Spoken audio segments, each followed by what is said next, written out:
Assalamualaikum warahmatullahi wabarakatuh.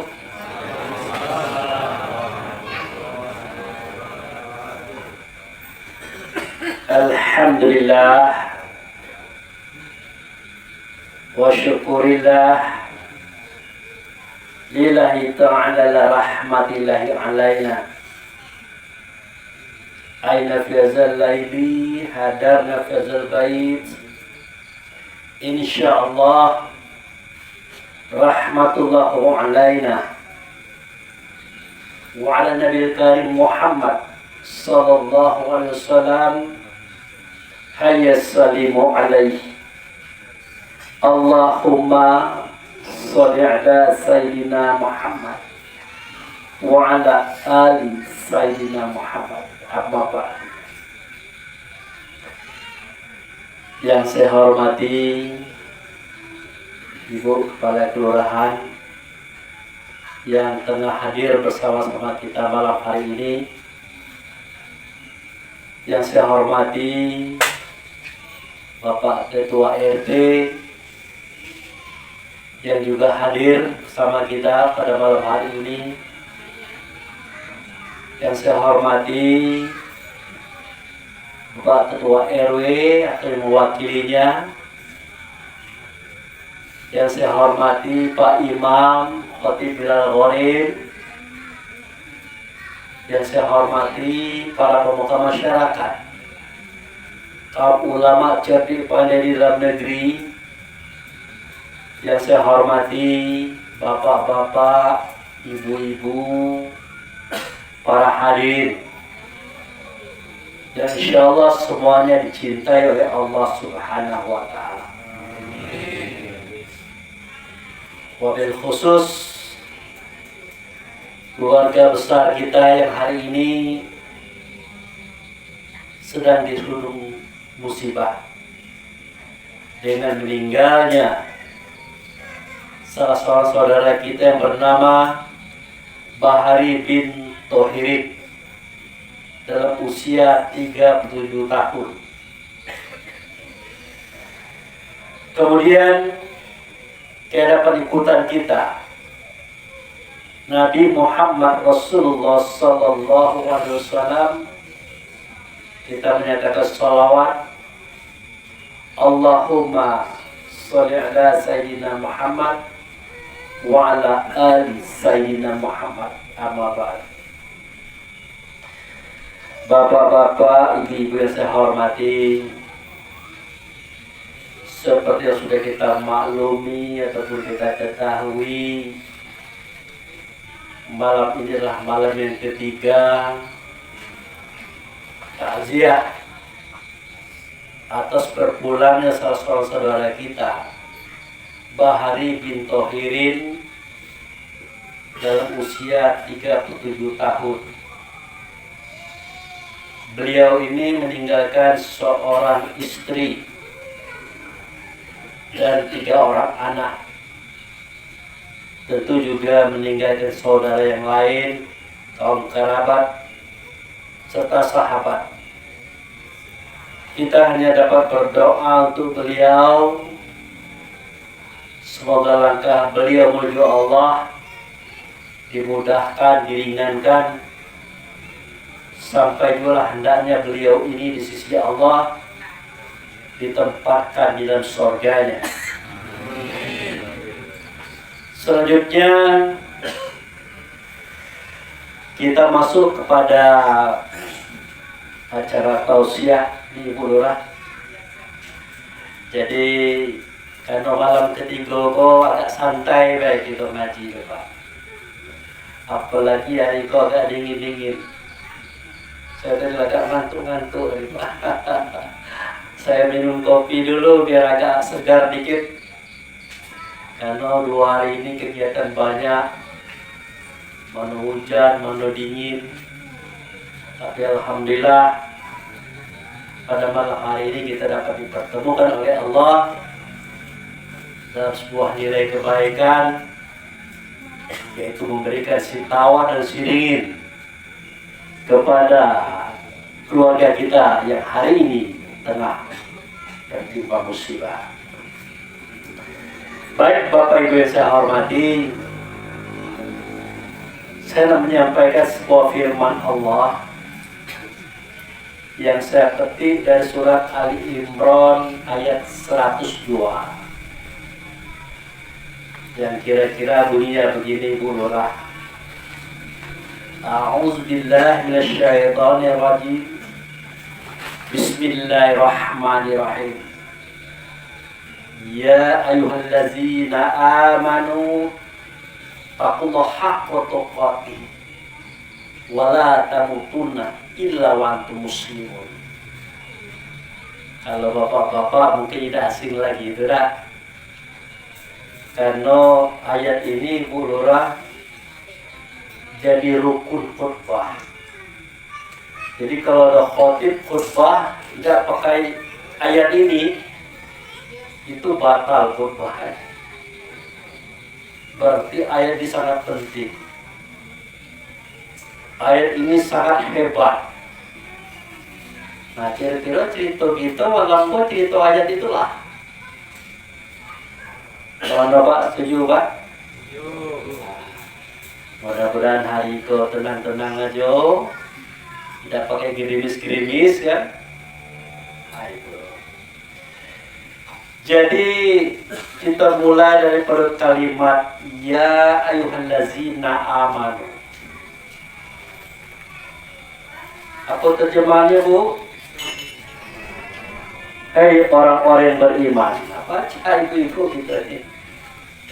Kalau bapak-bapak bisa ditanya lagi ahlinya. Jadi seketika kita menyebut ya ayyuhallazina amanu, wahai orang beriman, biasanya ingatan kita itu menjurus kepada orang-orang Islam, ya Pak? Nah, tanpa kita sadari lagi, kalau panggilan ini Allah berikan, sebenarnya bukan hanya kepada orang yang beragama Islam, tapi juga panggilan kepada mereka yang mungkin tidak beragama dengan agama Islam. Ngapu itu Pak Ustaz? Selama kami tahu kalau ya ayyuhallazina amanu itu pasti orang Islam. Nah, jadi ceritanya cerita.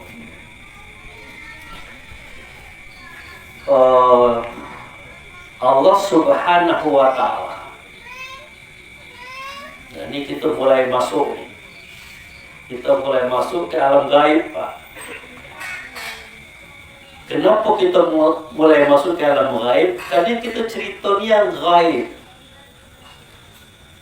menceritakan diri kita yang sebenar diri kita adalah ruh. Nah, Allah Subhanahu wa Ta'ala dalam surah Ali Imran ayat 96-97 itu pernah berfirman begini. Inna awwala baiti wudi'a lin-nasi lallazi bi Bakkah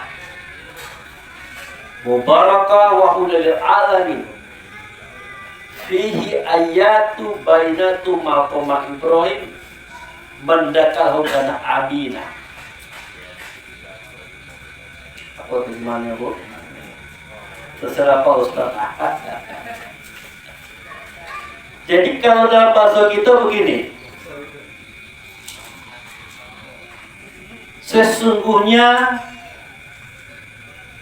rumah yang pertama kali saya yang buat, kata Allah. Itulah rumah yang ada di negeri Bakkah.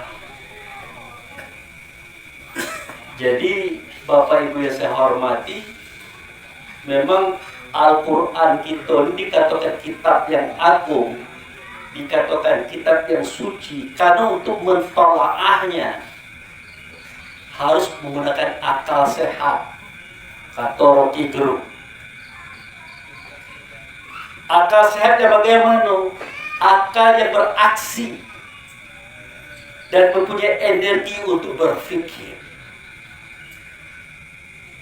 Nah, termasuk ayat ini tadi. Sesungguhnya rumah yang pertama kali, artinya belum ada rumah itu. Saya yang buatnya, kata Allah. Itulah rumah yang ada di negeri Bakkah. Rumah yang ada di negeri Bakkah. Diberkati rumah itu petunjuk bagi alam semesta. Nah, di dalam rumah itu kata Allah terdapat ayat-ayat. Di antaranya Maqam Ibrahim. Nah, siapa masuk ke dalam rumah itu, maka amanlah dia, maka selamatlah dia. Itu ceritanya. Jadi cak mana maksud itu Pak Ustadz? Kami belum nangkap. Nah, jadi Allah tuh bercerita, katanya sebelum rumah-rumah ini ada rumah yang saya membuatnya. Itulah rumah yang ada di negeri Bakkah. Jadi negeri Bakkah ini, Bapak Ibu yang saya hormati, adalah suatu negeri yang bukan di bumi ini. Waktu Allah ngomong itu, langit dan bumi itu belum dijadikan.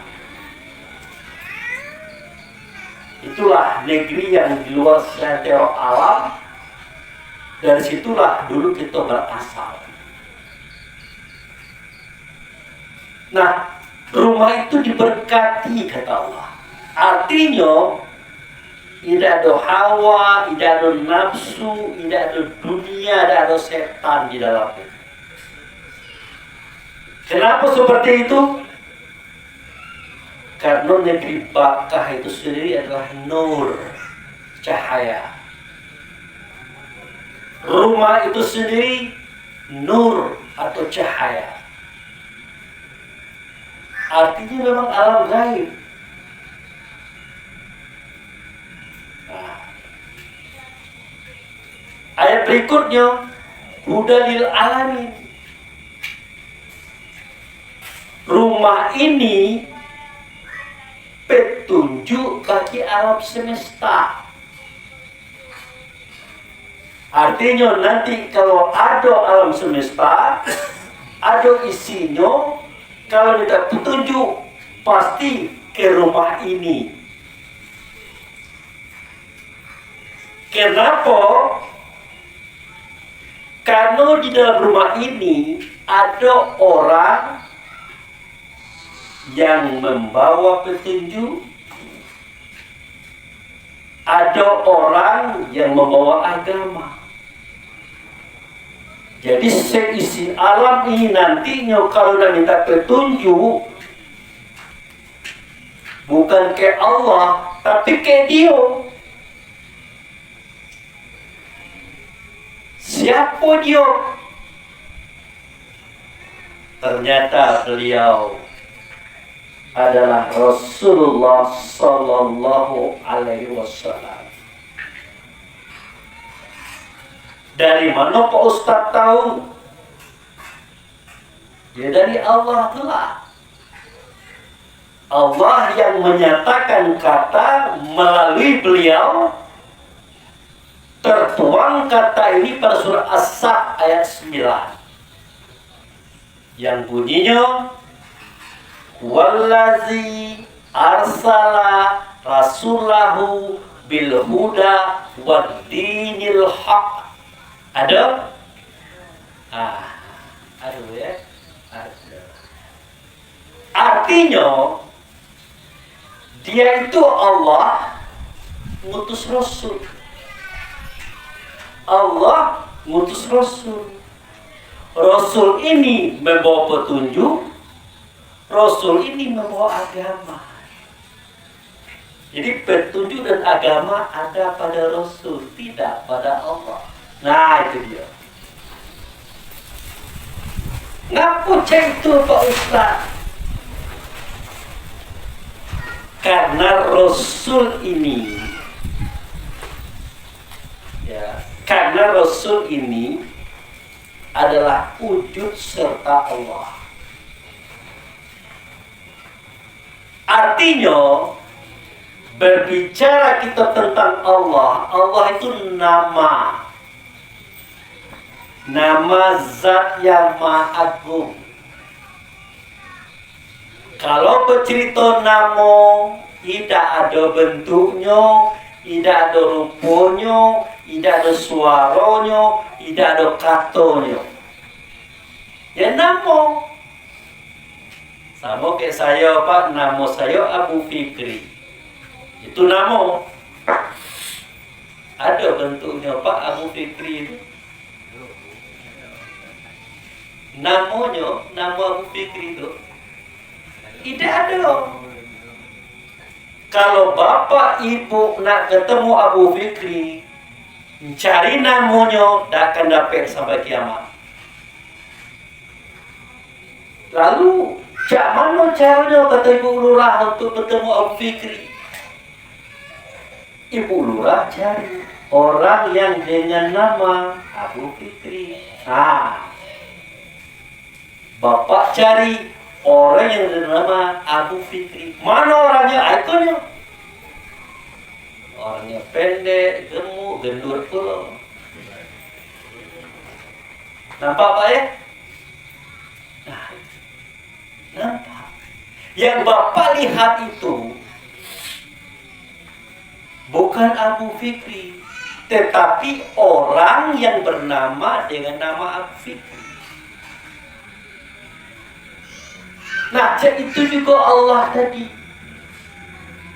Allah itu zat, nama, tidak nyata. Melainkan dia nyata pada orang yang bernama dengan nama Allah. Siapa beliau? Itulah Muhammad Rasulullah Sallallahu Alaihi Wasallam. Hati-hati Pak Ustadz, kami kok ahli tafsir. Mana dalilnya? Kan begitu Kak tuh. Sederhana saja. Apa kata Rasulullah? Setiap kitab mengandung rahasia. Rahasia Quran terletak di awal surat. Tidak ada yang tahu rahasia itu kecuali orang yang ditunjuki oleh Allah. Muhammad jadi guru. Itu bahasa orang tasawuf. Nah, setelah kita pelajari kitab kita, kitab Quran yang dibacakan oleh adinda itu tadi, lembaran pertamanya ada surat. Nama suratnya surat Al-Fatihah. Betul? Iya. Surat Al-Fatihah itu adalah surat nomor 1. Terletak di awal surat. Apa itu Al-Fatihah? Al-Fatihah bahasa Arab itu Ibu Lurah. Kalau bahasa kitanya pembuka. Pembuka. Buka apa? Buka rasio. Rasio apa? Rasio Al-Fatihah itulah. Terbuka rasio Al-Fatihah yang 7 ayat. Maka terbuka rahasia Quran yang 30 juz. Terbuka Al-Quran 30 juz. Maka terbuka rasio diri kita. Terbuka rasio diri kita. Tentu terbuka pula rasio orang lain. Tapi jangan dibukakan di Ibu Lurah. Jadi tokoh-tokoh polisi itu kalau sudah mempelajari, sudah mendeteksi suatu kejadian seseorang, dia tinggal baca wajah-wajah orang itu. Kenapa? Hafal dia. Orang liang wajahnya macam ini, orang sedih wajahnya macam ini, orang takut wajahnya macam ini, orang itu wajahnya macam ini. Paham polisi itu. Kenapa? Karena apa yang dialami oleh orang lain yang sudah dideteksinya pernah dia alami juga. Jadi apa yang terasa oleh polisi juga terasa oleh orang lain yang bukan polisi seketika diinterogasi. Baca kita baca. Jadi terbuka rasa diri kita, terbuka pula rahasia orang lain. Tapi jangan dibuka. Nah, terbuka rahasia kita, terbuka rahasia Muhammad, terbuka rahasia Muhammad, maka terbukalah rahasia Allah. Nah, itu cerita itu. Makanya Al-Fatihah itu adalah surat yang agung, surat yang besar. Kalau kita sholat tinggal Al-Fatihah, harus sujud sahwi. Kalau perlu ulang lagi. Kenapa? Itu kunci. Nah, surat Al-Fatihah ayat 1 bunyinya apa, Pak?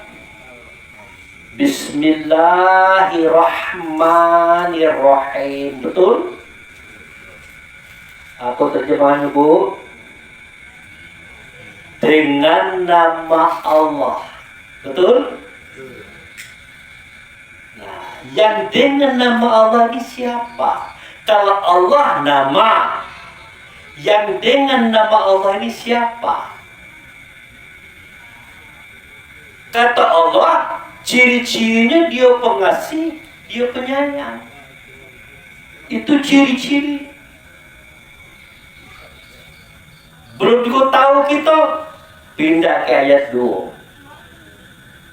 Alhamdulillahi Rabbil Alamin. Alhamdu itu dua kata itu, Pak. Satu alif lam, yang kedua hamdu. Alif lam itu nama Allah, hamdu itu nama beliau. Bergeser dikit, Ahmad. Menjelma dia seperti kita, berubah nama dengan nama Muhammad. Ternyata yang dengan nama Allah itu adalah Muhammad. Nah, itulah makanya kenapa beliau itulah wujud serta Allah. Nak dengar suara Allah, nak dengar kata Allah, nak nengok perbuatan Allah tidak akan nyata. Melainkan nyata pada beliau. Itu makanya kalau kita beriman kepada Allah, harus beriman kepada Rasulullah.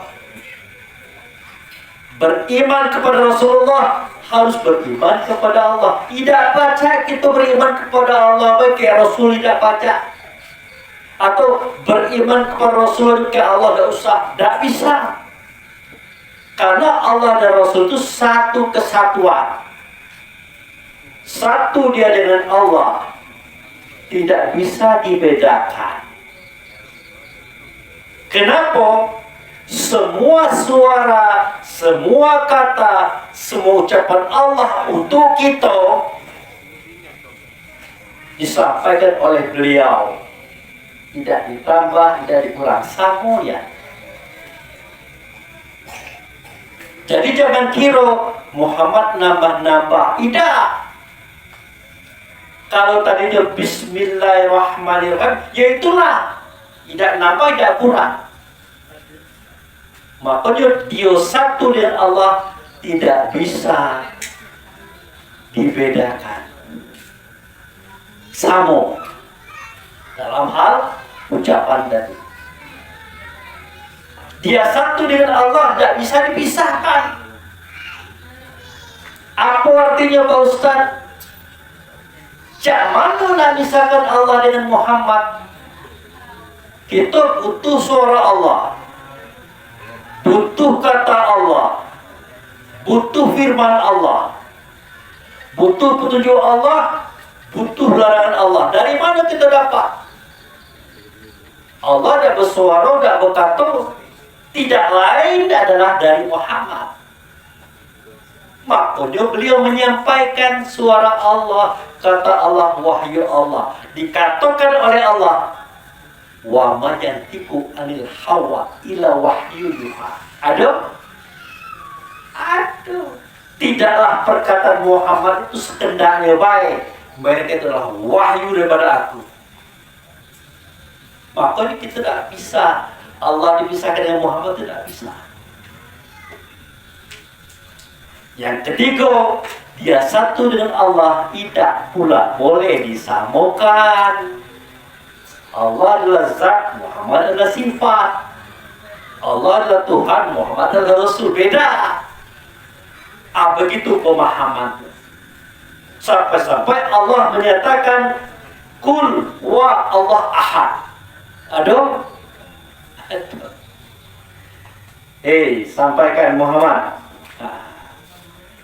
Kul wa Allah ahad. Katakanlah dia Allah satu dianya. Dia Allah satu dianya. Muhammad disuruh menyampaikan, membuka rahasia ini. Siapakah dia?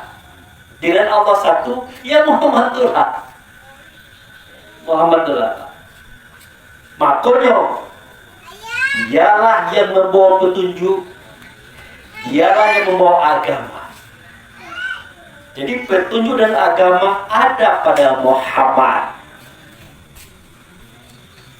Jadi kalau bapak-bapak, ibu-ibu berdoa, ihdinas siratal mustaqim, selamanya aku gitu paham. Pasti kita ngomong, ya Allah tunjukkanlah aku, kan begitu. Apakah itu benar? Jawabnya benar. Tetapi tidak mungkin kita tidak baca nyelonong langsung kepada Allah, tidak baca. Harus bersalawat dulu kepada beliau. Ya Pak? Kalau kita nak ngecek ke Allah, nak berdoa ke Allah, harus ada salawat di dalamnya itu. Salawat itu artinya momentum di mana kita berhubungan dengan Rasul. Barulah kita berdoa. Karena tidak mungkin untuk kita langsung kepada Allah, harus bersalawat dengan Rasul. Jadi salawat itu Allahumma sholli ala Muhammad. Itu artinya, ya Allah hubungkanlah aku dengan Muhammad. Kenapa harus dihubungkan dengan Muhammad? Karena tidak baca ngomong ke Allah, pasti ngomong ke Muhammad dulu baru sampai kepada Allah. Ada channelnya Pak. Itulah makanya seketika kita tidak sholat, kan azan dulu. Sesudah azan, ada tidak doanya Pak? Apa bunyi doanya Bu? Allahumma Rabbah wa kitama wa sholatil qa'imah ati. Nah itu dia. Itu Ibu Nurah aja bagus. Paham beliau. Ati Muhammad dan wasilah wal fadilah. Ya Allah hadirkanlah Muhammad sebagai perantara antara aku dengan engkau. Berarti Muhammad itu perantara. Tak baca kita langsung nyelonong, tak baca. Itu etika. Maka kata Nabi, barang siapa yang berdoa tidak bersolat kepada aku, tidak akan sampai kepada Allah. Itu. Nah itu pula sebenarnya kenapa surat Al-Ma'idah ayat 35 Allah berfirman, tapi Muhammad menyampaikan. Apa bunyinya?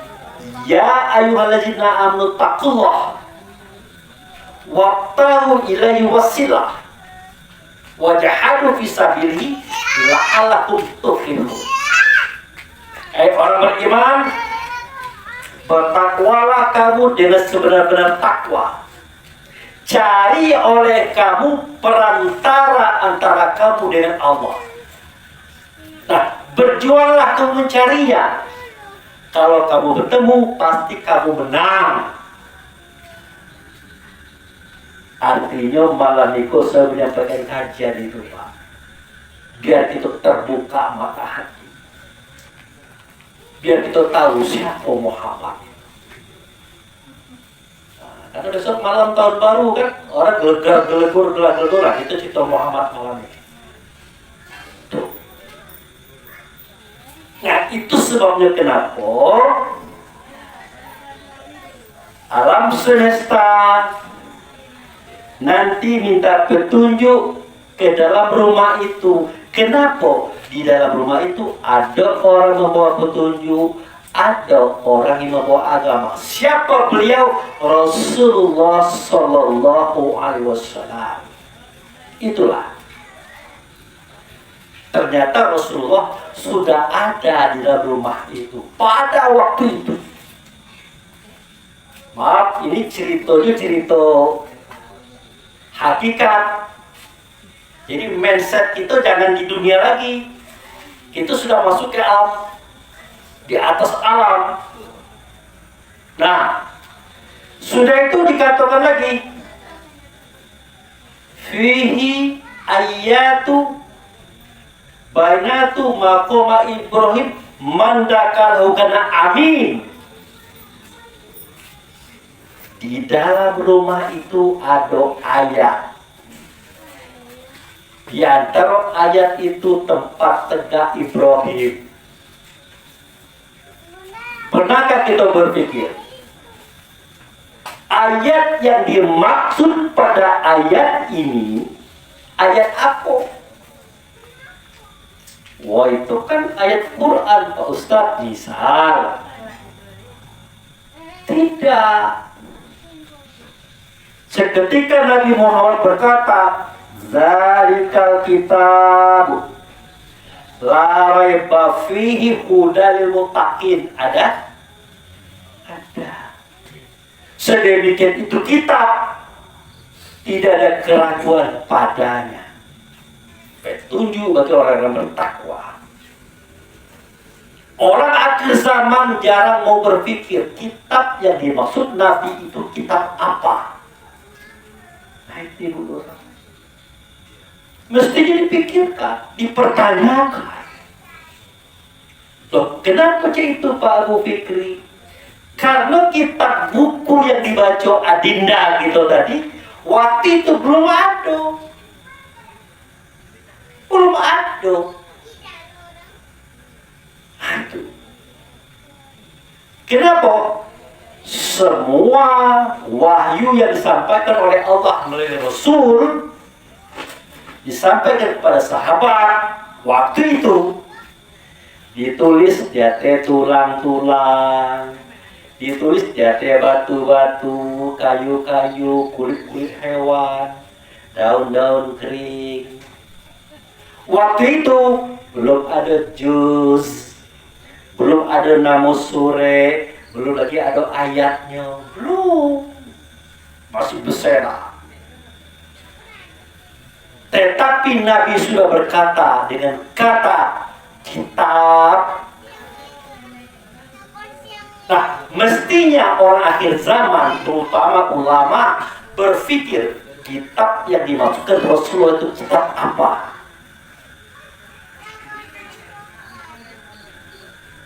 Nah, ternyata sahabat telah mendahului kita menanyakan itu. Apa kata para sahabat? Ya Rasulullah, ma huwal kitab?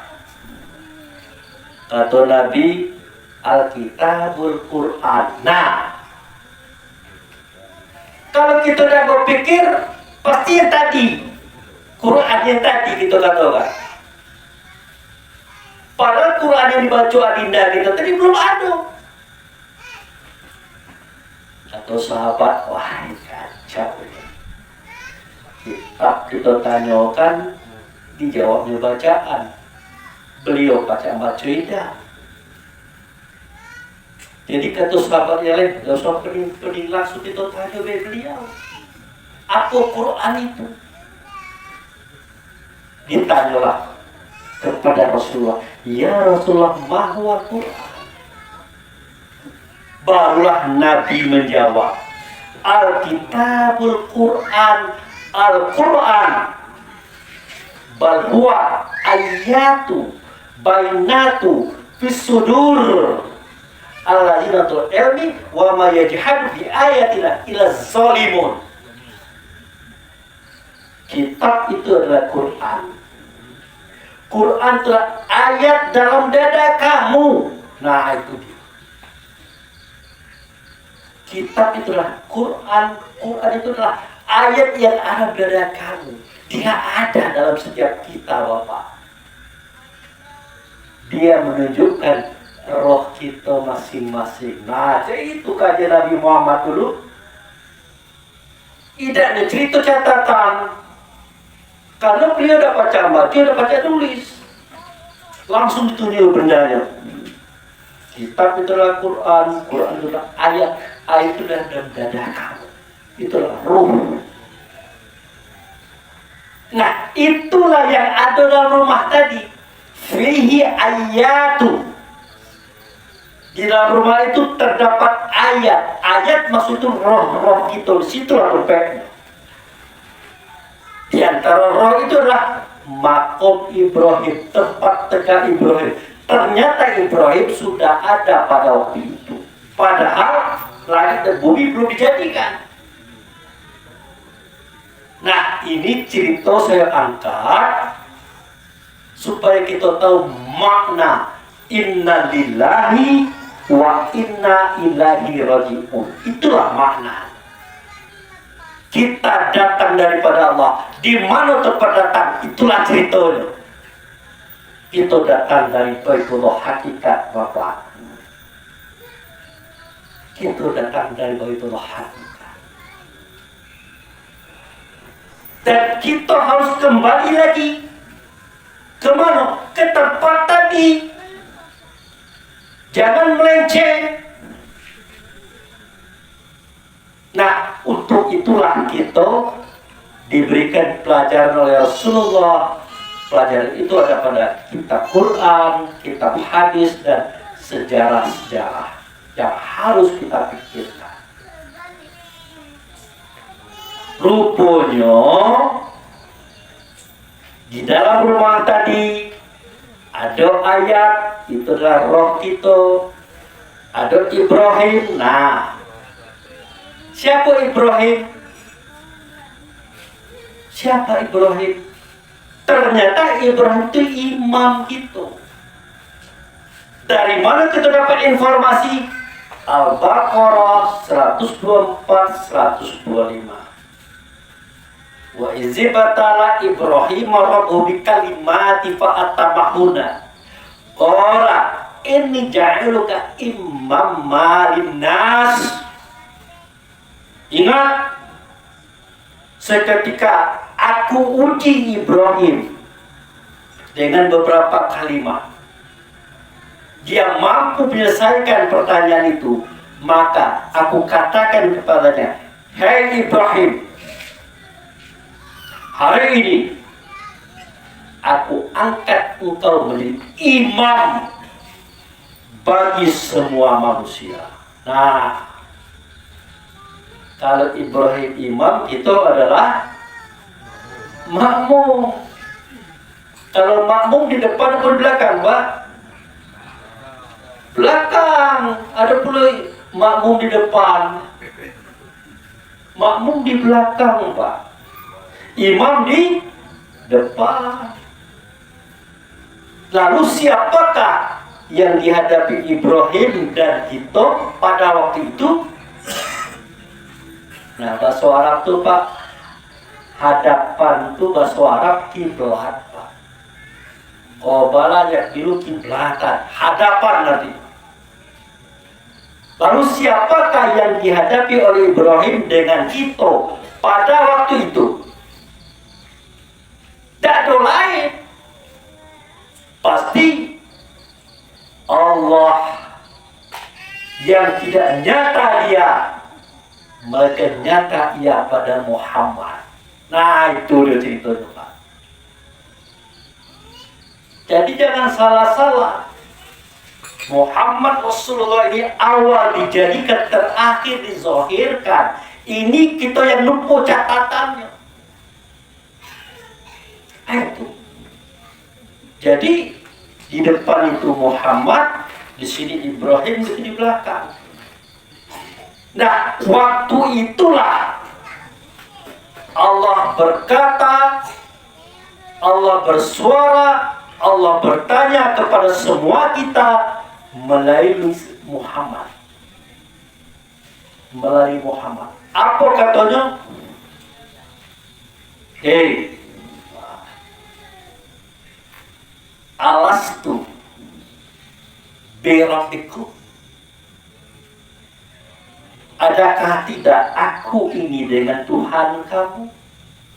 Tuhan kita Allah pasti. Yang dengan Tuhan siapa? Aku, kata beliau. Nanti Bapak Ibu buka surat Al-A'raf ayat 172. Jadi Ustaz Abu Fikri tidak boleh ngarang-ngarang, tidak boleh, berdosa. Bercerita sudah. Apa bunyi Al-A'raf 172? Wa iz akaza rabbuka min bani adam min zuhurim zuriyatam wa ashhadahum ala anfusahum alastu birabbikum, adakah tidak aku ini dengan Tuhan kamu? Siapa ngomong itu? Muhammad. Adakah tidak aku ini dengan Tuhan kamu? Karena semua ruh melihat, semua kita melihat dan menyaksikannya dan mendengarkannya, jawab itu, bala syahidna, benar engkau dengan Tuhan kami. Itu persaksian kita, Pak. Akhirnya semua kita bersujud sambil mengucapkan asyhadu an la ilaha illallah wa asyhadu anna Muhammadur Rasulullah. Itu dia. Tidak zat, tidak ada sifat, tidak ada nama kecuali Allah lah dianya. Tetapi yang kulihat waktu itu, yang kudengar suaranya waktu itu, yang kuhadapi waktu itu bukan Allah, melainkan utusannya bernama dia dengan nama Muhammad. Itulah sejarahnya. Nah, tempat sujud kita di situ dalam bahasa Arab namanya masjid. Nah, masjid apa? Masjidil Haram. Nah, itu dia. Artinya tempat sujud yang mulia. Tempat sujud tidak mulia, yang di tempat itu yang mulia. Siapa dia? Muhammad Rasulullah Sallallahu Alaihi Wasallam. Nah, disitulah semua ruh tadi beriman dan percaya kepada Allah dan Rasul. Makanya mereka diberi gelar Al-Mu'min. Orang yang beriman. Dia ada di dalam dada orang Islam, dia ada dalam dada orang Nasrani, dia ada dalam dada orang Yahudi, dalam dada orang Buddha, dan dalam dada orang-orang beragama apapun. Nah, itu alasannya kenapa saya katakan seketika ya ayyuhalladzina amanu, pasti kita mengatakan itu untuk orang Islam saja. Tidak, akan begitu saya katakan tadi. Itu alasannya. Nah, kemudian seketika Allah berfirman, ya ayyuhallazina amanu ittaqullaha haqqa tuqatih. Ini kepada siapa? Kepada semua ruh. Apakah ruh itu adalah beragama Islam? Apakah beragama selain itu? Dipanggil semuanya. Bertakwalah kamu dengan takwa yang sebenar-benar takwa. Apa itu takwa? Jadi kadang-kadang Bapak Ibu yang saya hormati, di dalam masyarakat ini kan ada kadang-kadang mana tinggi Muslim dengan mukmin, mana tinggi mukmin dengan mutakin, kan gitu tuh. Mana tinggi pangke orang Islam, orang beriman, orang bertakwa, mana tinggi? Karena kita kok orang sekolah, tentu kita menerima dan menangkap dari dosen. Apa kata dosen, apa kata buku, itulah kata kita. Iya Pak? Iya. Tapi kalau kita berpikir dengan akal kita, kelak dulu. Ada yang mengatakan Islam lebih utama ketimbang mukmin. Ada yang mengatakan mukmin lebih utama ketimbang Islam. Takwa terakhir. Tidak jauh-jauh, Pak. Ambil ayat tadi yang saya baca tadi. Ya ayyuhallazina amanu. Nah, ittaqullah, bertakwalah. Nah, berarti orang beriman belum bertakwa. Jangan mati kamu sebelum kamu Islam, sebelum kamu selamat. Ternyata Islam selamat itu pangkat yang paling tinggi. Itu tujuan. Untuk apa kita beriman? Untuk apa kita bertakwa? Kalau tidak selamat. Jadi Islam itulah tujuan kita. Oleh karena kita ke sekolah S1, S2 sampai S3 bahkan profesor, rujukan kita adalah kata-kata guru, kata-kata profesor, kata-kata buku, ngambang gitu, bertengkar gitu. Oh tidak, beriman dulu, iman dulu berislam, Islam dulu, takwa dulu. Ya dosa ribu-ribu, tengok Al-Quran. Nah itu. Nah jadi orang beriman ini Bapak Ibu saya hormati adalah nama bagi setiap ruh dalam kondisi zero, dalam kondisi kosong. Makanya hai orang beriman sholat, berarti dia belum sholat. Orang beriman puasa, berarti dia belum puasa. Orang beriman zakat, berarti dia belum zakat. Orang beriman haji, berarti dia belum haji. Itu. Jadi harus jelas mana orang beriman, mana orang bertakwa. Jadi kalau orang beriman tadi melaksanakan semua perintah Allah, menjauhi semua larangan Allah, makanya berubah nama menjadi muttaqin. Nah itu dia. Untuk apa mereka menjadi muttaqin? Supaya mereka menjadi muslim. Nah itu dia. Itulah cerita ayat tadi. Orang beriman, bertakwalah kamu dengan sebenar-benar takwa, jangan kamu mati. Allah melarang kita mati, Pak. Ya Bu. Kata Allah jangan mati. Allah larang jangan mati. Jangan mati. Tidak boleh. Wala tamutunna. Jangan kamu mati illa kecuali kalau kamulah Islam.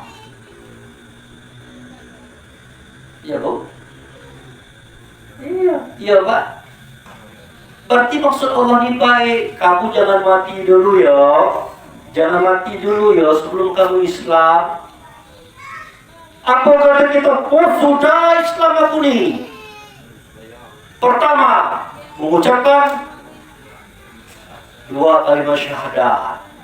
Kedua, sholat 5 waktu. Ketiga, puasa bulan Ramadan. Keempat, bayar zakat.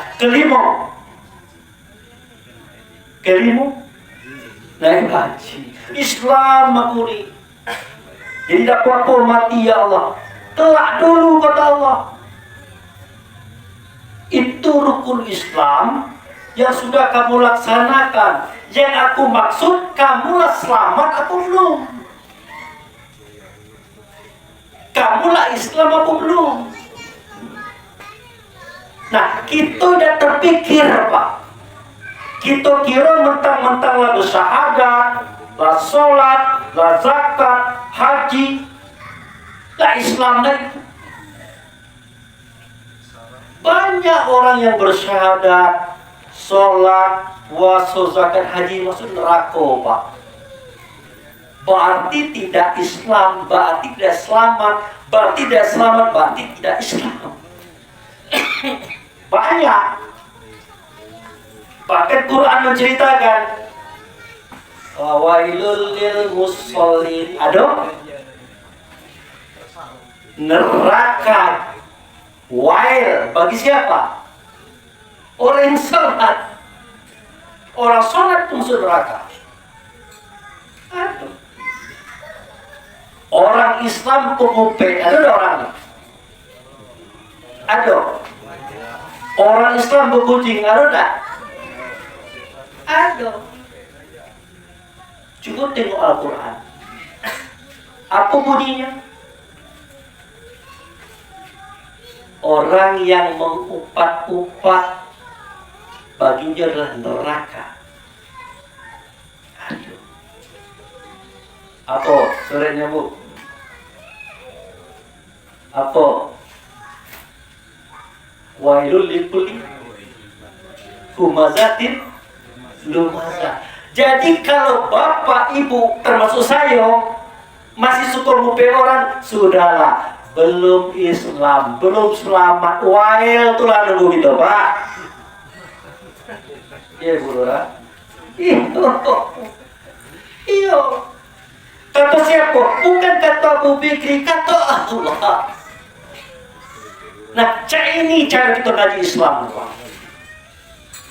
Jangan terpesona dengan judul Muslim, sudah bersyahadat, sholat, puasa, zakat, haji, 4 kali, 5 kali umroh. Jangan terpesona di situ. Kalau yang di dalam neraka itu ada orang yang bersyahadat, ada orang yang sholat, ada orang puasa, ada yang ngaji. Jadi cak mana maksudnya Pak Abu Fikri pengertian selamat dan Islam itu? Nah, pertama kali Bapak Ibu yang saya hormati, kita harus Islam dari diri kita sendiri. Kita harus selamat dari kejahatan diri kita sendiri. Itu harus dipahami. Lemahnya kita baca Qul a'udzu birabbil falaq, ada? Min syarri ma khalaq, ada? Di ujung ayat wa min syarri hasidin idza hasad, ada? Ada. Aku berlindung kepada Tuhan pencipta falak dari kejahatan orang yang iri dengki seketika dia iri dengki. Kita kira orang lain, padahal yang iri dengki itu siapa? Kita berlindung kepada Allah daripada kejahatan diri kita sendiri. Artinya, kalau masih membenci orang, kalau masih iri ke orang, kalau masih dengki ke orang, kalau masih memfitnah orang, artinya kita sudah tidak selamat lagi atas diri kita sendiri. Ya Pak? Tidak selamat lagi atas diri kita sendiri. Artinya kita sendiri mengatakan kita kok belum Islam.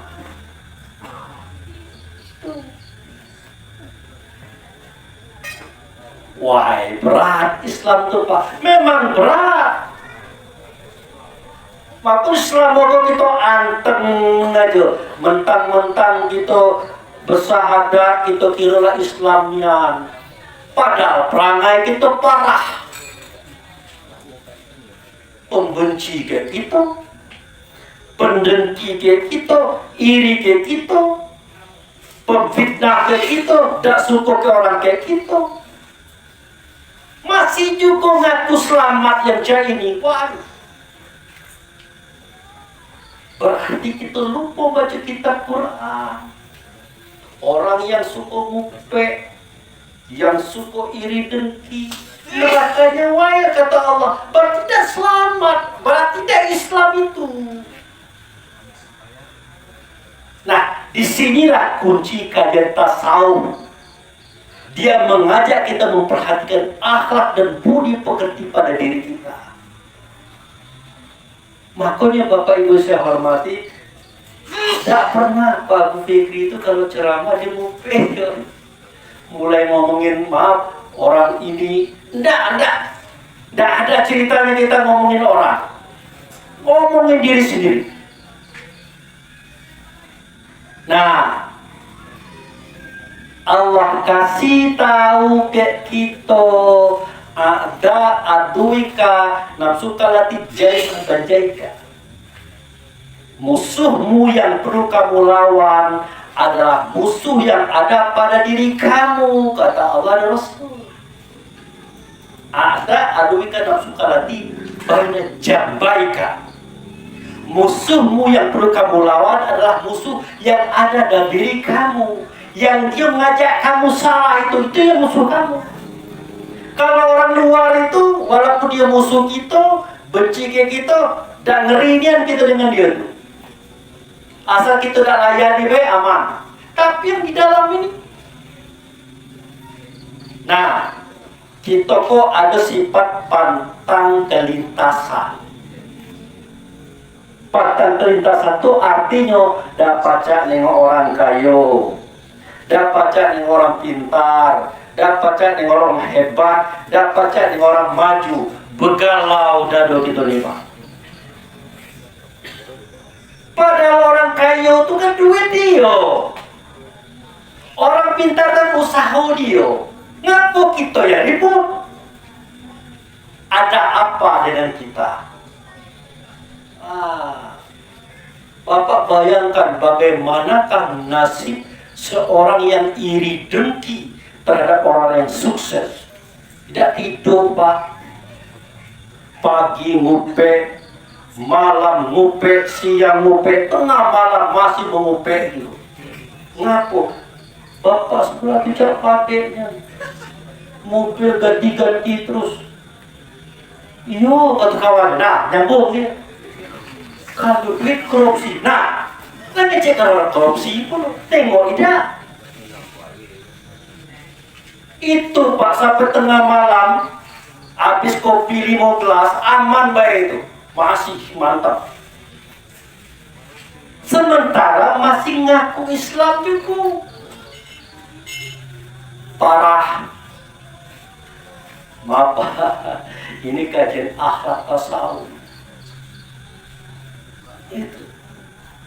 Sudah tuh kita punya sifat pantang kerendahan, nak tinggi itulah, nak hebat itulah, nak suci itulah. Pokoknya kita galau. Hebat saya, pintar saya, suci saya. Makanya kendak kita menyalahkan orang. Itu pantang kerendahan. Yang ketiga pantang kurang. Duit lah banyak, harta lah banyak, jabatan tinggi, masih juga mutil-mutil. Tahu mutil-mutil? Bukan lagi mutil, lah manggul.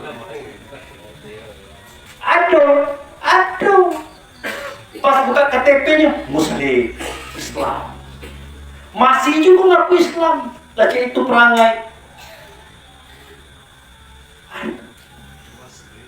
Yang keempat, pantang tersinggung. Nah, ini sifat kita nih Pak. Pantang tersinggung. Kalau kita tersinggung apa terasa Pak? Panas tak? Panas. Berarti kita membakar diri kita sendiri. Belum lagi cerita neraka. Hari ini seketika kita tersinggung, kita lah panas juga merah di muka.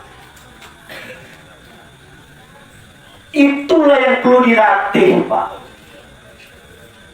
Di dalam Islam itu yang perlu dilatih. Tidak pantang kelintasan, tidak pantang kerendahan, tidak pantang kekurangan, tidak pantang tersinggung. Itu yang perlu dilatih. Karena 4 macam itu tadi adalah neraka yang ada pada diri kita. Itu. Pak Ustadz, itu di takziah. Ngaku cerita itu. Lah, cerita itulah. Biar kita nanti balik pada Allah tuh lempang gitu lah. Itu dari situ putih, bersih, suci, tiba-tiba ngegek-ngegek, badan kotor kan? Jatuh kan? Tidak kembali kepada Tuhan itu. Lah ketahuan. Allah itu suci. Tidak akan menerima kecuali suci pula. Kita hitam-hitam, belang-belang, manu. Nah, akan ada. Ya, mumpung kita masih hidup, masih bernapas, maka saya sampaikan. Tuh. Nah, kemudian Pak Ustadz, cak mano triknya, kan trik. Cak mano caranya, biar kita ini aman atas perbuatan diri kita sendiri. Aduh caranya. Kalau sifat yang 4 tadi, kalau digabung muncul 10 sifat. Ajib, ria, takabur, iri, dengki, hasud, fitnah, tamak, loba, sombong.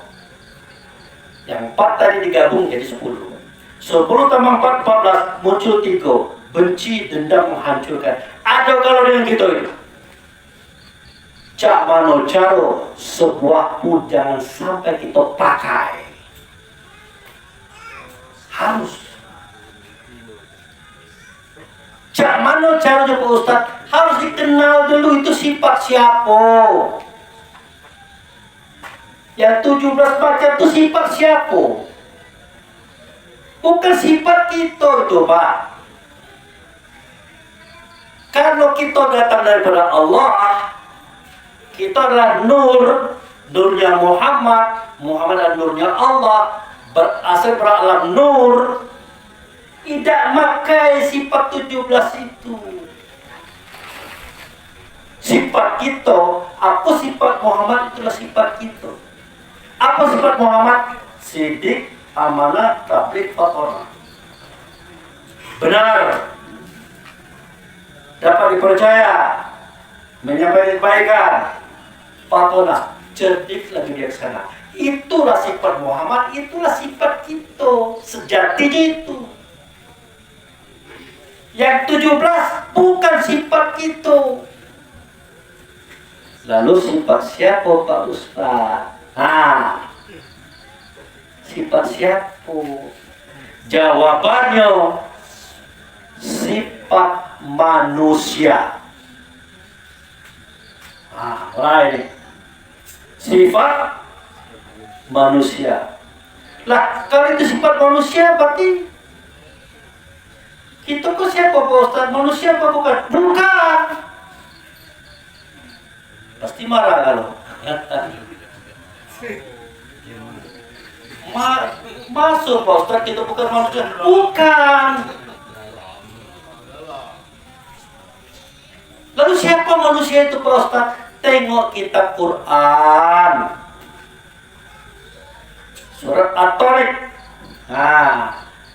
Falyanzuril insanu mimma khuliq, khuliqa mimma indafik yahruju min bani sulbi wa tara'ib. Pernah dengar itu? Kalau zaman dulu Pak, Roma Irama volume ke-10. Pernah dengar lagu itu? Mentang-mentang kamu punya. Ada lagu itu? Itu lagu itu dipakai ayat itu dulu. Falyanzuril insanu mimma khuliq. Khuliqa mimma indafi yakhruju min baini sulbi wa tara'ib. Jadi Roma Irama waktu itu nengok ada orang ya, tapi tidak tahu siapa orangnya, berkuasa, tolak pinggang setinggi dada, dan kemana itu tidak tahu gitu. Kata Roma Irama, mentang-mentang berkuasa nyuruh orang sekedaknya saja, kata dia. Waktu itu. Nah, apa terjemahannya? Hendaklah manusia memikirkan nyoto kami buat dari apa. Sesungguhnya manusia kami buat dari air yang memancar. Nah, air siapa itu? Bu, air siapa? Tanya ke bapak katanya. Iya itu, dari air yang memancar. Dari konstruksi itu adalah air laki-laki. Zaman dulu Nabi ngomong di itu. Zaman sekarang mahasiswa kedokteran diambilnya air itu Pak masuk botol, bawa ke laboratorium, ditengok di mikroskop, masya Allah, isinya begitu banyak makhluk cacing. Palanya bulat, badannya panjang, ekornya cambuk. Dia berjalan, dia berlari, dia bernapas, dia bergerak masuk dalam rahim perempuan. Namun makhluk itulah spermatozoa. Pernah dengar itu Ibu Lura? Pernah dengar itu? Jadi spermatozoa itulah cikal bakal tubuh badan jasad manusia. Ingat, tubuh badan jasad manusia. Dari air tuh manusia itu. Ya, kalau kita tidak dari situ, kita dari sono, dari Allah situ gitu. Jadi spermatozoa ini Bapak Ibu saya hormati, seketika dipancarkan oleh ayah kita ke dalam rahim emak kita, itu jumlahnya jutaan ekor. Langsung lari ke ovarium. Ovarium itu kantong telur. Dalamnya ada telur. Itu yang dikejarnya. Kalau dia masuk ke telur itu sekor, maka lahirlah anak itu seorang. Masuk 2 ekor, jadilah kembar 2 dan seterusnya. Itu cerita manusia. Jadi, apakah yang bergerak-gerak cak ular kecil-kecil itu manusia? Bukan, itu badannya. Lalu siapakah yang menghidupkan makhluk kecil tadi? Padahal roh belum ditiup. Siapa? Isinya itulah yang manusia. Ternyata manusia itu gaib. Tersembunyi di balik tubuhnya, tersembunyi di balik namanya, disimpan oleh Allah dalam jantung. Apa bunyinya? Itu manusia. Fungsinya menghidupkan tubuh badan jasad. Itu fungsinya. Setelah dia tumbuh 4 bulan 9 hari, roh belum ditiup. 4 bulan 10 hari barulah kita didatangkan. Sumasawahu wa nafakha fihi miruhihi wa ja'ala lakum sam'a wal absara wal afidah qalilan ma tashkurun. Seketika batang tubuhmu sudah mulai sempurna dalam kandungan makmu, waktu itu aku tiupkan roh ke dalamnya. Nah, itulah kita Pak yang ditiupkan itu. Apa yang terjadi? Yang tadi tubuhmu sudah punya telinga belum pacak dengar. dengan masuknya roh, maka kamu baca dengar. Yang tadi matamu ada belum baca nengok, dengan masuknya roh, matanya baca nengok. Yang tadi kamu punya hati, belum punya rasa dan perasaan, dengan masuknya roh kamu punya perasaan. Kalau boleh kita tambahkan, yang tadi kamu punya otak belum baca berpikir, dengan masuknya roh kamu baca berpikir. Ternyata yang mendengar di telinga, nengok di mata, merasa di hati, berpikir di otak adalah roh, bukan badan. Roh, badan kok alat doang, kata orang Jakarta. Alat doang pak, alat baik. Di telinga kok alat dengar, mata alat nengok, hati alat merasa, otak alat berpikir. Bukan otak yang berpikir. Kau tuh cuma otak kau berpikir, jauhnya tidak baca otakku berpikir. Karena otakku tuh alat. Lalu siapa yang berpikir? Roh berpikir di otak. Itu ceritanya pak. Itu. Nah, dengan mendengar, dengan melihat, dengan merasa, dengan berpikir, kita baca kerja. Dengan kerja, kita dapat duit. Dengan duit, kita jadi orang kaya. Dengan kaya, jadi orang berpangkat. Dengan pangkat, jadi orang besar.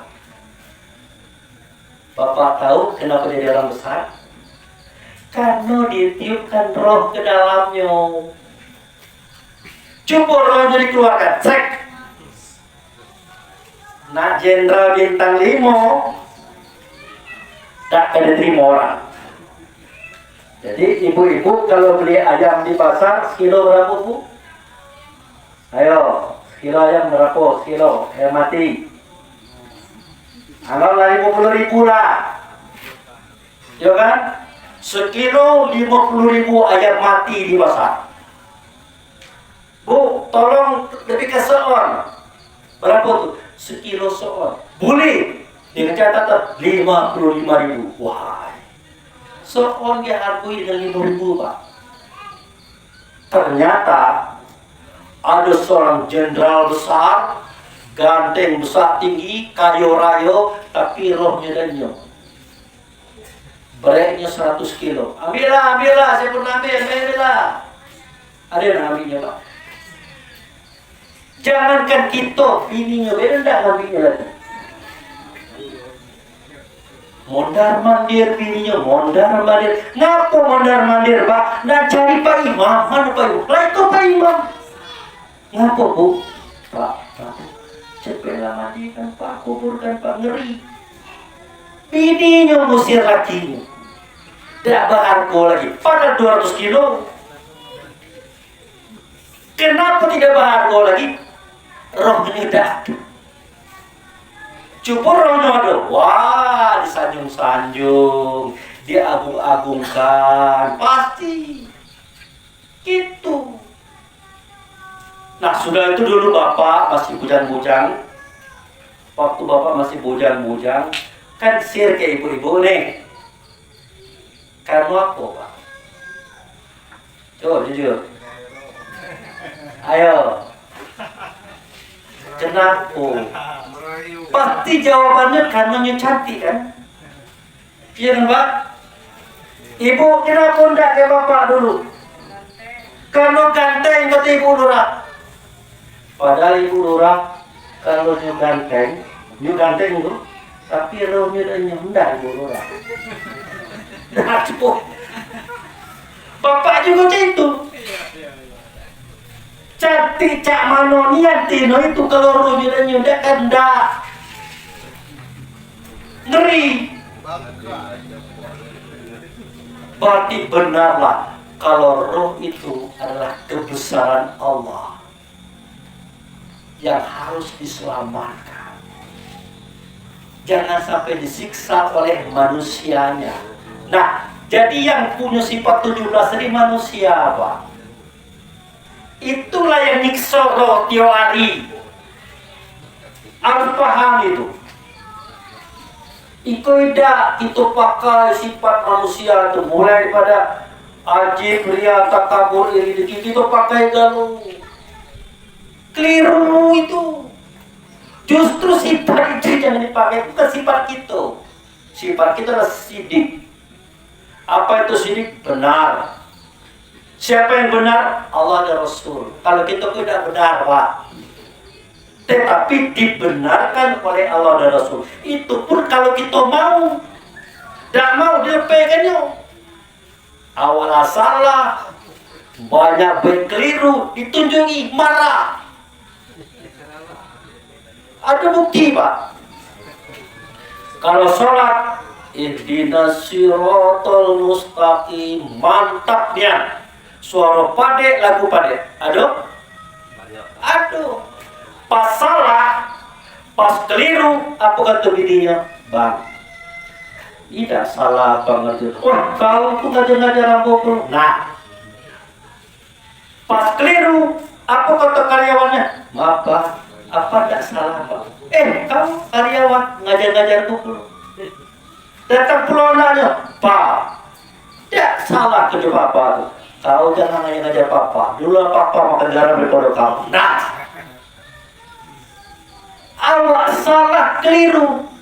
Tadi minta petunjuk kepada Allah. Pas Allah tunjuki melalui istrinya, karyawannya, anaknya tidak terima. Lucu kan? Oh, aku tuh kalau nanti tertuju, Allahnya datang ke rumahku, banyak kerja lain, kata Tuhan. Kan kamu beda diurus. Ternyata siapapun yang memberikan kebaikan kepada kita, kebenaran kepada kita, itulah Allah yang menyampaikan melalui mereka. Itu, Pak. Hati-hati gitu. Makanya banyak doa kita tidak terkabul, kita sendiri yang membatalkan. Contoh itu tadi kan, minta petunjuk, pas ditunjuki marah. Mana? Minta diberikan warfa'ni, angkatlah derajatku. Kata Allah, oke. Tapi ada catatan, kau harus beriman, harus berilmu. Belajar malas. Ya.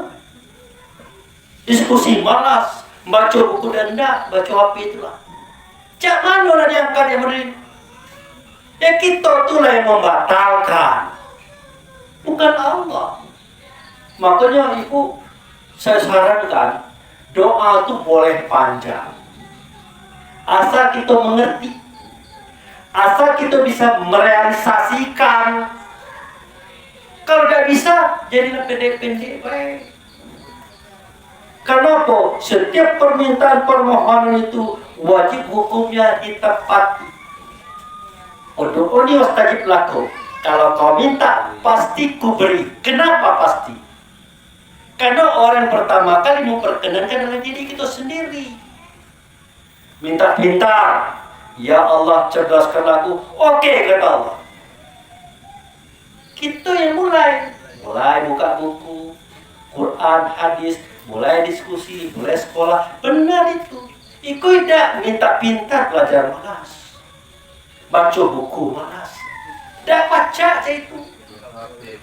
Akal katakan, apa doa payah-payah dikabulkan dari ku. Bukan tidak dikabulkan, awak itu tidak merealisasikan itu. Iya Pak? Iya.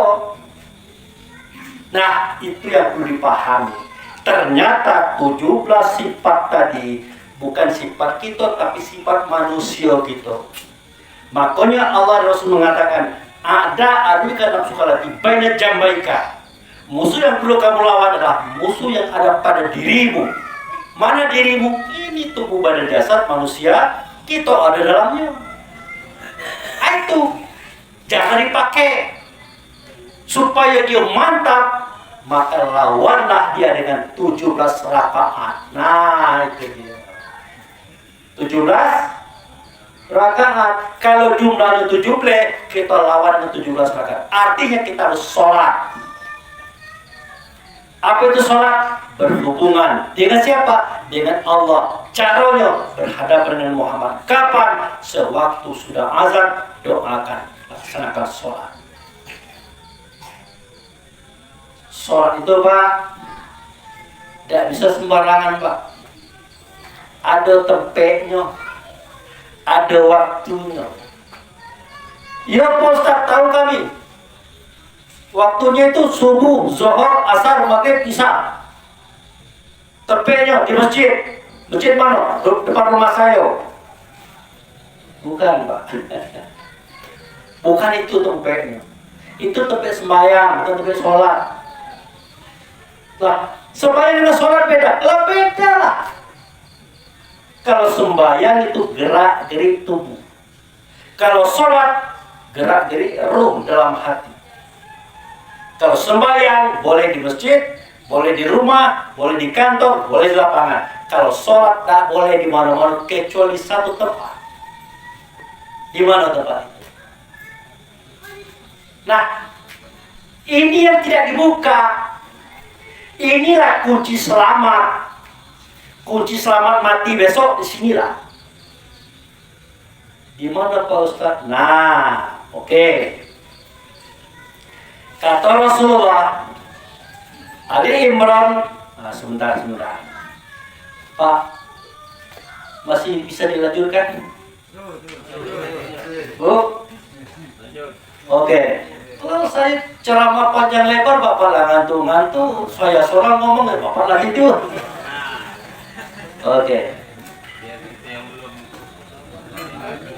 Jadi Bapak Ibu saya hormati, Al-Quran itu Pak, tidak baca itu baca baik. Saya bahagia bangga nengok adik-beradik itu hafal Quran 30 juz. Bagus. Tapi kalau bisa jangan hafal baik, paham. Kenapa sedemikian? Seketika kita membuka surat Ali Imran ayat 32, "En kuntum tuhibbunallah fattabi'uni yuhibbukumullah yaghfir lakum dzunubakum wallahu ghafurur rahim." Kalau kamu mencintai Allah, ikut aku, kata Rasul. Ikut aku. Supaya apa? Supaya kamu cintai, dikasihi, disayangi, dan diampuni dosa. Kalau kamu ikut aku. Kalau tidak ikut aku, tidak ada akan disayangi kamu, tidak akan dicintai, tidak akan disayangi, tidak akan diampuni dosa. Timbul pertanyaan, Ustaz, Rasul telah mati Pak, Cama dong ikutnya. Nah, karena keliru lagi gitu. Kita katakan Rasul mati. Yang mati itu Nabi. Nabi itu artinya an-naba, itu pembawa. Apa yang dibawanya? Rasul. Di mana Rasul pada itu? Dadonya. Nah, beda kan? Jadi Nabi itu badannya. Itu memang mati, ada di Madinah kuburannya. Tapi yang dalam dado, yang Rasul, yang kita saksikan pada waktu itu, tidak mati dia.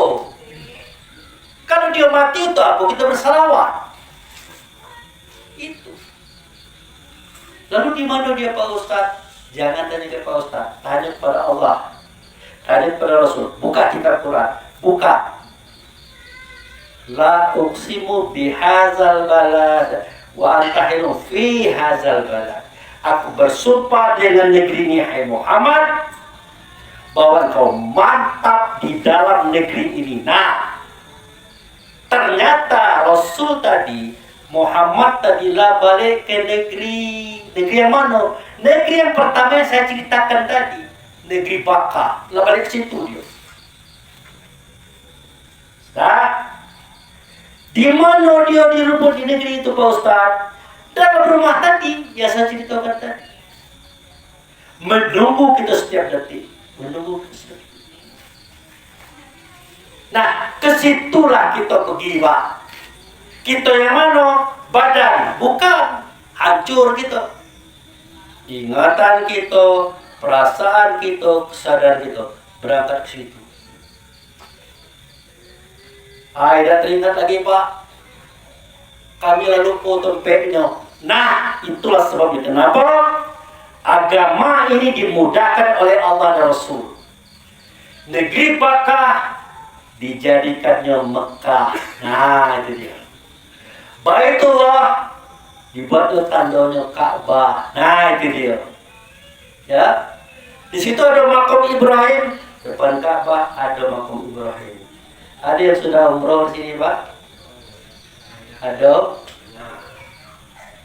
Makamnya dalam Al-Quran surah Al-Baqarah, wa min haitsu kharajta fawali wajhaka satratul haram. Dari mana kamu keluar, di mana kamu berada. Dari mana kamu keluar artinya negeri mana baik kamu. Dimanapun kamu berada, hadapkan wajahmu ke Masjidil Haram. Baru dia cerita Mekah di Timur Tengah. Kenapa? Tidak terjangkau kita ke sana tuh, Masjidil Haram. Kenapa? Di situ ada Ka'bah, tanda Baitullah. Makanya dikatakan falyabudu rabb hadzal bait. Kau sembah Tuhan di rumah ini. Ditunjuk Ka'bah oleh Rasul. Sudah? Yang ketiga, fatahizu min maqami Ibrahim musholla. Ternyata depan Ka'bah ada makam Ibrahim. Nah, disitulah kita sholat. Ambil bagian situ boleh, sini boleh, sini boleh, sini boleh. Fatahizu min maqami Ibrahim musholla. Ambil sebagai makam Ibrahim, disitulah tempat kamu sholat. Di situ tak boleh kemana-mana. Kalau sembahyang boleh di lapangan, boleh di mana-mana. Kalau sholat tak boleh. Pak, kami nak minta ayatnya. Sembahyang ke sholat berbeda. Buka At-Toha ayat 14. Innani anallah la ilaha illallah fa'budni wa aqimis shalah li dzikri. Sesungguhnya aku ini adalah Allah, tidak ada Tuhan kecuali aku. Oleh karena itu sembahyanglah kepadaku dan dirikan sholat. Beda itu. Sembahyanglah kepadaku dan dirikan sholat. Dalam sholat yang kau ingat aku. Kata siapa? Kata Allah. Jak mana dengan Allah? Dah baca, pasti ingat Muhammad. Jak mana dengan Muhammad? Dah baca, pasti ingat Baitullah. Jak mana dengan Baitullah? Dah baca, pasti ingat Ka'bahullah. Maka kita ke situ. Dalam rasa kita, ingatan kita, kesadaran kita. Jangan kemana-mana. Di kita tidak.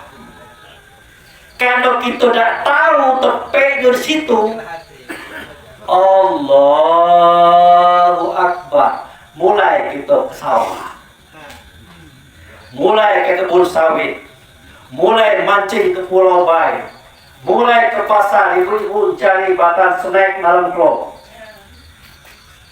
Itu kerja kita. Awak nak ketemu Tuhan. Di sini beda ketahuan tidak akan bakal ketemu Tuhan, Pak. Iya, Pak. Tidak akan. Lah ketahuan, kita tahu. Kita nak bertemu dengan Tuhan, tahu-tahu ke pasar. Tidak ketemu. Kenapa? Karena sudah tahu titiknya. Itulah titiknya saya sampaikan ke Bapak. Lah nampak Ka'bah tadi, lah berada dalam Masjidil Haram. Ini makam Ibrahim, lah mantapnya lah, jangan kemana-mana lagi, mantap. Mulailah angkat Allahu Akbar di sini, jangan kemana-mana. Di kita tidak. Belum lagi Allahu Akbar, kita lah kemana-mana. Itu makanya sholat itu tidak jadi-jadi. Itu makanya perangai buruk itu menjalan terus. Itu sebab. Karena tidak jadi sholat, cuma sembahyang doa. Nah, Pak Ustaz, kalau itu lemah kali sholat cak biasa baik, sengaja biasa baik, walaupun ngalor ngidul, bahaya Pak. Gimana ancamannya? Al-Anfal ayat 35. Wa makana sholatahu indal bait mutaka wa tasbih fazuku azabah bima kuntum takfurun. Sholat mereka yang tidak di Baitullah sama kayak besiul-siul baik. Artinya suara bagus, makhraj bagus, tajwid bagus, orang nangis galau dengan kita jadi imam, itu bersiul-siul kata Tuhan, dan bertepuk tangan baik. Ujung-ujungnya apa? Fasuku azaba, rasakan ke kau azab. Dia azab gitu Pak. Kenapa dia azab?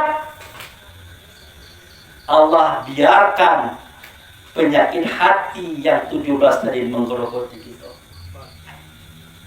Ya. Kenapa? Kalau kita sholat tetap di tempat itu Pak, yang terjadi adalah Al-Araf ayat 43. Apa kata Tuhan? Pada tempat yang mengalir air di bawahnya, di situ kami cabut penyakit hati mereka. Menggilit tajrim tajir anhar, di situ kami cabut penyakit hati dan dada mereka. Jadi kalau kita sholat seperti itu Pak, disitulah penyakit hati dan dada dibuang.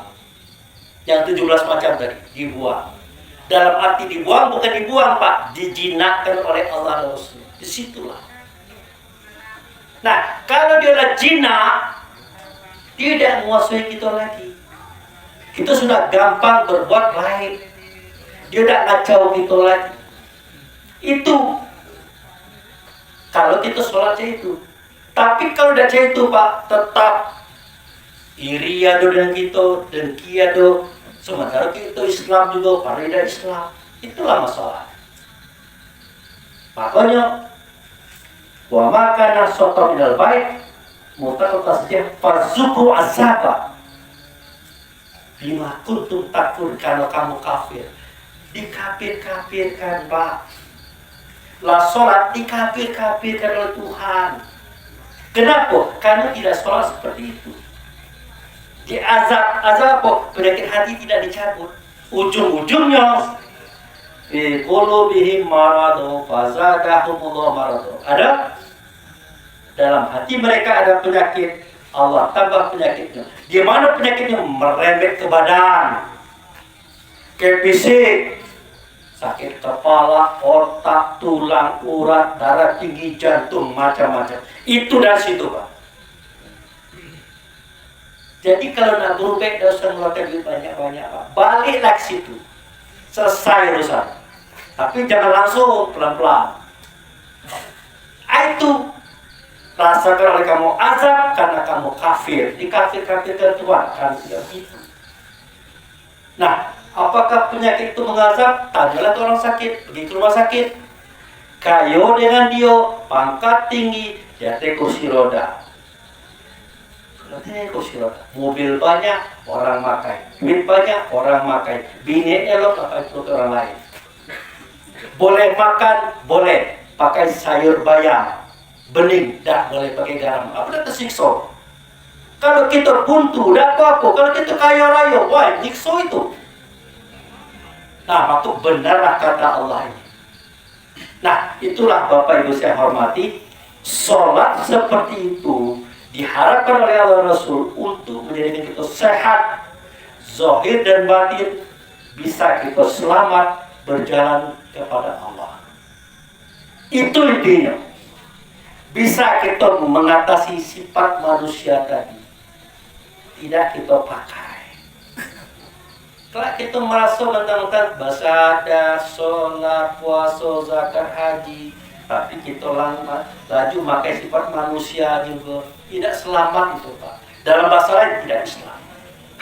Itu aja Bapak Ibu, Ibu Lurah, itu baik. Malam Ibu Lurah balik pulang. Ya, jadi begitulah Bapak Ibu saya hormati. Kata Allah, jangan kamu mati sebelum kamu Islam. Artinya, jangan kamu mati sebelum penyakit 17 macam tadi tidak kamu pakai lagi. Tapi kalau ada sebuah baik, hati-hati. Berarti kamu belum bersih. Dan baca balik kepada aku. Sudah selesai. Baik. Kita doa. Kita doa untuk saudara kita Bahari bin Tohirin. Doanya dosa bahasa Arab, bahasa Indonesia baik ke buku belakang. Kalau tidak khusyuk. Baik Pak, Ibu, kita mulai. Nastaghfirullahaladzim, nastaghfirullahaladzim, nastaghfirullahaladzim. A'udzubillahi minasyaitonirrajim. Bismillahirrahmanirrahim. Alhamdulillahirabbil alamin. Asyhadu an la ilaha illallah wa asyhadu anna Muhammadar Rasulullah. Allahumma sholli ala sayyidina Muhammad. Allahumma sholli ala sayyidina Muhammad. Allahumma sholli ala sayyidina Muhammad wa ala ali sayyidina Muhammad. Ya Allah, ya Rahman, ya Rahim, ya Malikal Qudusus Salam, ya la ilaha illa anta. Allahumma ya Allah, pada malam hari ini secara syariat kami hadir di tempat ini ya Allah. Tetapi secara hakikat kami telah hadir di hadiratnya Engkau. Kehadiran kami dengan dosa kami yang banyak, kesalahan kami yang banyak, kekeliruan kami yang banyak. Ampunkanlah dosa-dosa kami, dosa kedua orang tua kami, dosa daripada keluarga kami, dosa kaum kerabat kami, dosa guru-guru kami, dosa para pemimpin kami, khususnya dosa saudara kami yang hari ini kami peringati hari kematian beliau, hari kepergian beliau di hari yang ketiga. Allahumma ya Allah, ampunkanlah beliau, maafkanlah beliau, mudahkanlah langkah beliau, jauhkan beliau dari kesulitan ya Allah, jauhkan beliau daripada siksa ya Allah, selamatkan beliau, sampaikan beliau kepada Engkau ya Allah, di sisi Engkau ya Allah, dan saudaranya Engkau. Ya Allah Tuhan kami, tunjukkan kepada kami yang benar adalah benar, berikan kami kekuatan untuk melaksanakan kebenaran itu. Tunjukkan kepada kami yang salah adalah salah, berikan kami kekuatan untuk menepiskan kesalahan itu. Ya Allah Tuhan kami, berkatilah kami dengan iman Islam, tauhid, ma'rifat. Jadikanlah kami hamba-hambamu yang soleh, hamba-Mu yang selamat, selamat dari kejahatan diri kami sendiri ya Allah. Rabbana fataqabbal minna sholatana wa siyamana wa tahasu'ana wa tadaru'ana wa zikrina wa qiraatal Qur'an innaka ghafurur rahim. Rabbana atina fid dunya hasanah wa fil akhirati hasanah wa qina azabannar. Rabbana subhanaka rabbil izzati amma yasifun wassalamu alal mursalin walhamdulillahirabbil alamin.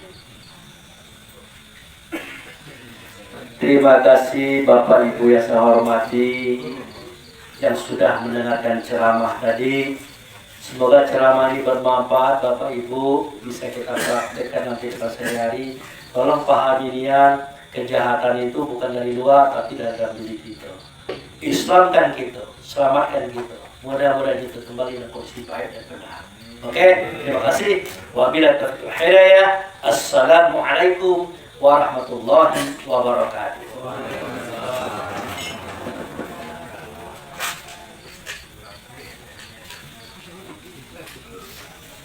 Panjang video Ustaz. Panjang berapa? Sejam 19 menit.